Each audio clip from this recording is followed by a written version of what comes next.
नमस्कार भाइयों और बहनों, आज हम पशुपतिनाथ व्रत के विधि बताएंगे। कैसे उसका उद्यापन करना है, क्या क्या सामग्री लगेगी और क्या क्या चीज़ हमें चढ़ाना है।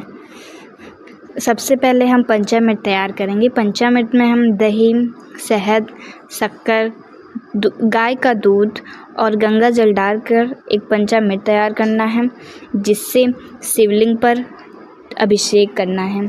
अभिषेक करने के बाद हमें जल लेना है। जल में हम थोड़ा गंगा जल मिला लेंगे और वही जल से हम उस शिवलिंग को नहलाएंगे।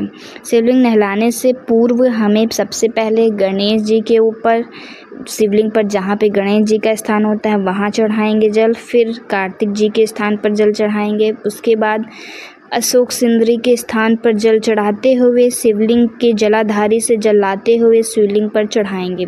शिवलिंग पर जल चढ़ाने पर हमें एकदम पतली धार में जल डालना है शिवलिंग पर। उसके बाद नंदी बाबा को थोड़ा जल अर्पण करेंगे। फिर हम समीपत्र शिवलिंग पर चढ़ाएंगे। दूर्बा है तो आप दूर्बा चढ़ा सकते हैं। समीपत्र और दूर्बा, बेलपत्र, ये आप कितने भी चढ़ा सकते हैं। 1, 5, 7, 11, 21 जितने भी आपके पास हो। 108 तक में भी आप चढ़ा सकते हैं। जैसा आपके पास हो आप वैसा चढ़ा सकते हैं। बेलपत्र चढ़ाने से हमें बेलपत्र चढ़ाने की दिशा में जो डंडी होती है बेलपत्र की, वो हमें जलाधारी की ओर रखनी है और पत्ती हमें अपने साइड रखनी है। हमेशा हमें दक्षिण की तरफ बैठकर शिवलिंग की पूजा करनी होती है। शिवलिंग पर हम आंकड़े के फूल का माला चढ़ा सकते हैं, जैसे मैं इसमें चढ़ा रही हूँ आंकड़े के फूल का माला। ये शिव जी को बहुत प्रिय होता है। और श्वेत रंग का पुष्प भी आप चढ़ा सकते हैं या कनेल का पुष्प भी आप चढ़ा सकते हैं। अशोक सुंदरी और गौरी पार्वती माता के लिए हम लाल फूल चढ़ाएंगे। अशोक सुंदरी के स्थान पर लाल फूल और गणेश जी के स्थान पर एक फूल और कार्तिक के स्थान पर एक फूल चढ़ाएंगे। और फिर उसके बाद हम उस पर लौंग और काली मिर्च और जौ और भी जो शिव को प्रिय चीज़ें होती हैं वो हम उस पर चढ़ाएंगे। हल्दी, चंदन से हम शिव जी का त्रिकुंड बनाएंगे। त्रिकुंड बनाने की विधि द्वारा ही बनाना है। जैसे हम बनाते हैं वैसे ही बनाएंगे। ये मेरे अगले वीडियो में आप देख सकते हैं। और फिर हम उसमें अक्षत, शिवलिंग पर अक्षत चढ़ाएंगे। 31 या 21 अक्षत चढ़ा सकते हैं। चने की दाल चढ़ा सकते हैं। भस्म भी हम लोग शिवलिंग पर चढ़ाते हैं, जो कि चढ़ा रहे हैं। और फिर उसके बाद हम गणेश जी के पास हम हल्दी का टीका लगाएंगे। कार्तिक को हम हल्दी का टीका लगाएंगे और अशोक सुंदरी को हम सिंदूर लगाएंगे। और पार्वती माँ की जगह भी हम सिंदूर ही अर्पण करेंगे। उसके बाद चंदन और हल्दी, पीला चंदन या लाल चंदन लेकर हम शिवलिंग पर त्रिकुंड बनाएंगे। 2 उंगलियों से त्रिकुंड बनाई जाती है। और फिर हम उसमें हल्दी का टीका कर देंगे। हम एक पान लेंगे, पान में एक सुपारी रखेंगे और एक लौंग रखेंगे। और फिर उस पान को पान के बीरे की तरह मोड़कर एक लौंग उस पर खोंच देंगे और एक पान का बीरा तैयार कर लेंगे। ये पान का बीरा भी हम शिवलिंग पर चढ़ा देंगे, अर्पण कर देंगे। उसके बाद फिर हम एक दिया लेंगे। दिया में कपूर रखकर उस कपूर से हम शिव जी की आरती करेंगे और धूप जलाकर उस धूप से भी हम शिव जी की आरती करेंगे। आरती करने के पश्चात हम गणेश जी, कार्तिक जी, अशोक सुंदरी और पूरी शिवलिंग की, गौरी पार्वती माता की सबकी आरती करने के पश्चात शिवलिंग पर हम कलावा और जनेऊ भी चढ़ाते हैं। फिर हम एक नारियल लेंगे। नारियल में 11 रुपये या 21 रुपये, 51 रुपये जो भी आपसे हो सके, नारियल पर रखकर एक कलावे की मदद से अच्छे से लपेट देंगे। 3 से 4 बार लपेटने के बाद उस नारियल को हम शिवलिंग पर अर्पण करेंगे। हम शिवलिंग पर नहीं रखेंगे, शिवलिंग पर नहीं रखा जाता है नारियल। उसमें टच करा के हम नारियल को नीचे रख देंगे। उसके पश्चात हम 6 दीपक लेंगे। मिट्टी के दीपक या आटे के दीपक आप ले सकते हैं। हमने मिट्टी के दीपक लिए हैं। उसमें घी की बातियां रखेंगे। 6 दीपक हमारे घी की बाती के जलने चाहिए।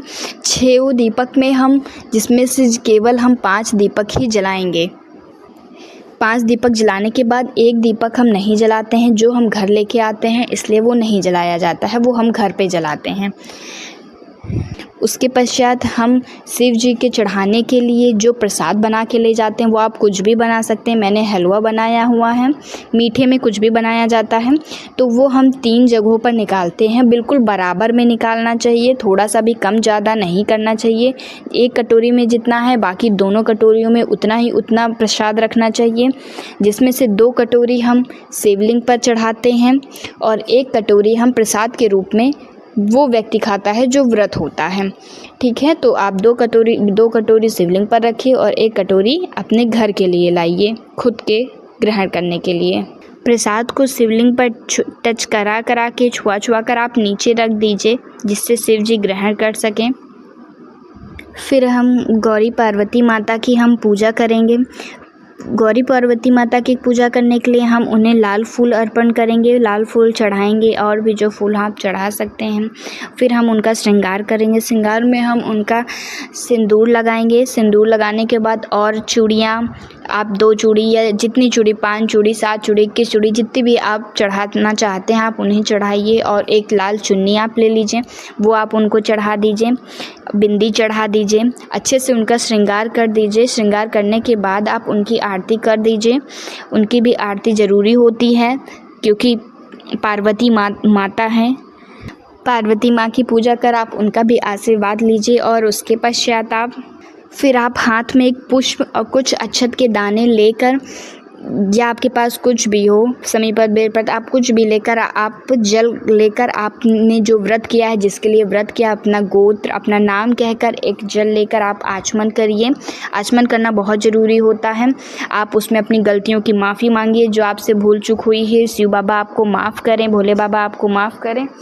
और फिर उसके बाद आपने जो दिए जलाए हैं उनका भी आचमन करना ज़रूरी होता है। 3 बार आपको उन दियों का आचमन करना है जो आपने जलाया हुआ है। आचमन करने के बाद अपने पूरे व्रत में जितना आपने व्रत किया है, आप बाबा से बताइए, ये मेरा आखिरी व्रत है और मेरे लिए मेरी मनोकामना पूर्ण करिए। जिस चीज़ के लिए आप व्रत हैं, भोले बाबा आपको पूर्ण करेंगे। अपनी गलतियों की माफ़ी मांगिए, आपको क्षमा करें। और आप फिर जो एक प्रसाद है और एक जो दिया बचा है वो आप लेकर घर आइए। घर आने के बाद आप अपने घर की चौखट पर थोड़ा सा अक्षत का दाना रखकर, जो भी आपके पास अनाज हो ले गए थे आप, उसमें से थोड़ा सा अक्षत का दाना रखकर उस पर दिया रखिए। एक जो दिया बचा हुआ था उसको जला दीजिए। जलाने के बाद आप वहाँ पर भी पानी का जल से 3 बार आचमन कर दीजिए और आपका ये व्रत आपका पूर्ण हुआ। और जो प्रसाद लाए हैं वो व्रत किया हुआ व्यक्ति ग्रहण कर ले। जय शिव बाबा, भोलेनाथ बाबा, जय पशुपतिनाथ बाबा जी की कृपा बनी रहे। जय भोले बाबा, जय भोले बाबा। कर सकते हैं हम आप इस मेरे तरह चैनल को सब्सक्राइब कर दीजिएगा। वीडियो अगर अच्छी लगी हो उद्यापन कैसे तो करना है, पूजा की विधि क्या लाइक होगी, करिएगा। सामग्री क्या लगेगी, आप अच्छे से पूर्ण रूप आप उसे देखकर अच्छे से पूजा अपनी कर सकते हैं और भगवान जी द्वारा फल प्राप्त कर सकते हैं। आप कमेंट में आप हमसे कुछ भी क्वेश्चन भी पूछ सकते हैं, हम आपको बताएंगे। और कोई भी कन्फ्यूज़न हो, कोई भी आपको दुविधा लगे कि ये चीज़ें कैसे होंगी, तो आप मुझे कमेंट करके पूछ सकते हैं। और पूरी विधि को आप पूरा देखिएगा। अगर आपको वीडियो